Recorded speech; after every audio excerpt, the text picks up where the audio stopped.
ચાલુ કર. તો આજે આપણે શીખીશું દ્રાવ્ય અને અદ્રાવ્ય. એ દ્રાવ્ય કોને કહેવાય, અદ્રાવ્ય કોને કહેવાય. પહેલા આપણે ચમચી લઈશું અને થોડું મીઠું લઈને આમાં નાખી દઈશું. જોઈશું એ પાણીમાં ઓગળે છે કે નહીં. જે પાણીમાં ઓગળી જશે એને દ્રાવ્ય કહેશું અને જે નહીં ઓગળે એને અદ્રાવ્ય.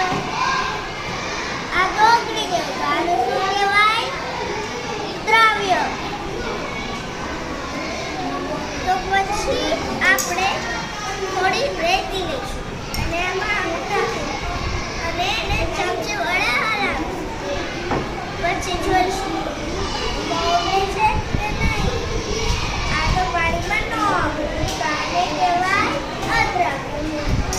તો પછી આપણે થોડી ખાંડ લઈશું અને એને ગ્લાસમાં નાખી દઈશું અને ચમચી વડે હલાવીશું.